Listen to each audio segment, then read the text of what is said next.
Halo, selamat datang di Fisika Animasi. Mari kita belajar dan kita bermain bersama-sama.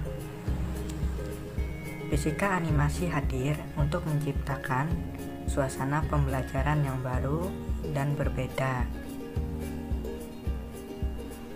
Sebelumnya, Assalamualaikum warahmatullahi wabarakatuh. Di sini kita akan mempelajari tentang mata pelajaran IPA terpadu. Mata pelajaran IPA terpadu merupakan mata pelajaran wajib. Salah satu ilmu cabang di dalamnya ada fisika, di mana membahas tentang rumus-rumus dan hitungan. Adapun materi yang akan kita bahas itu adalah materi gelombang. Nah, pada video pertama ini kita akan membahas mengenai beberapa hal yang perlu diperhatikan pada saat sebelum mempelajari materi gelombang ini. Adapun yang pertama yang kita bahas pada video ini adalah mengenai kompetensi dasar. Yang kedua yaitu tujuan pembelajaran. Dan yang ketiga dan yang terakhir adalah peta konsep. Langsung masuk ke yang pertama, kompetensi dasar. Kompetensi dasar pada materi gelombang ini memuat KD. Yang pertama ada KD 3.11, yaitu menganalisis konsep getaran, gelombang, dan bunyi dalam kehidupan sehari-hari, termasuk sistem pendengaran manusia dan sistem sonar pada hewan. KD yang kedua yaitu 4.11, di mana menyajikan hasil percobaan tentang getaran, gelombang, dan bunyi. Nah, dalam materi gelombang ini memuat 2 KD, yaitu KD 3.11 dan KD 4.11. Selanjutnya, mengenai tujuan pembelajaran pada materi gelombang ini, yang pertama, peserta didik dapat memahami dan menunjukkan konsep getaran dan gelombang.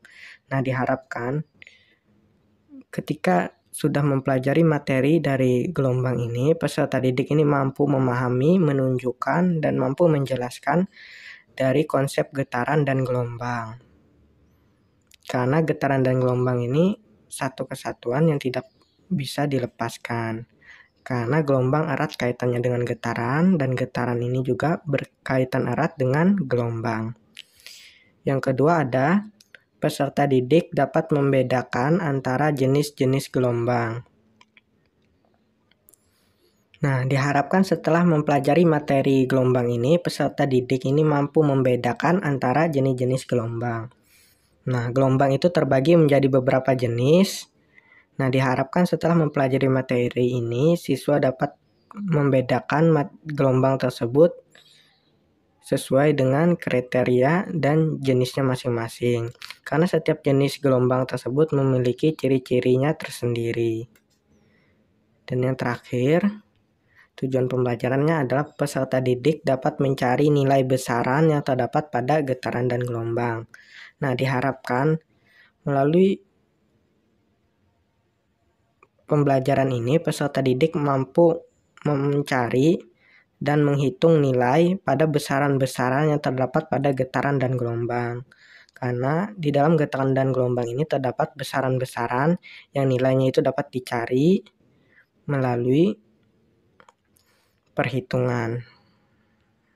Selanjutnya ada peta konsep. Nah, peta konsep ini bertujuan untuk mempermudah peserta didik untuk memahami dan mengetahui materi-materi apa saja yang akan dibahas atau yang akan dipelajari pada materi gelombang ini. Yang pertama tentunya kita akan membahas mengenai gelombang, dan yang kedua yaitu tentang getaran, karena gelombang dan getaran tadi seperti yang sudah dijelaskan sebelumnya ini saling berterkaitan satu sama lain. Yang kedua yang akan dibahas adalah jenis-jenis gelombang. Nah, gelombang di sini terbagi menjadi 4. Yang pertama ada gelombang mekanik. Yang kedua ada gelombang elektromagnetik. Yang ketiga ada gelombang transversal.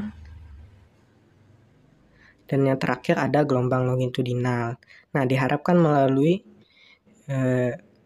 keempat jenis gelombang ini, peserta didik dapat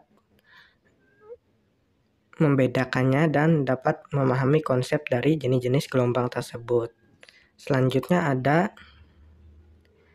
besaran-besaran pada gelombang. Nah, yang pertama ada amplitudo.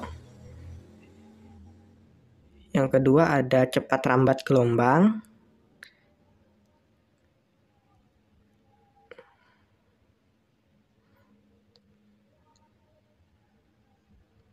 Yang ketiga periode. Yang keempat frekuensi, dan yang terakhir ada panjang gelombang. Inilah besaran-besaran yang terdapat pada getaran dan gelombang yang nilainya nanti akan dicari melalui rumus dan perhitungan. Mungkin ini video pendahuluan, yang mana yang akan lebih jelasnya nanti silahkan lanjut ke materi berikutnya dan video-video selanjutnya.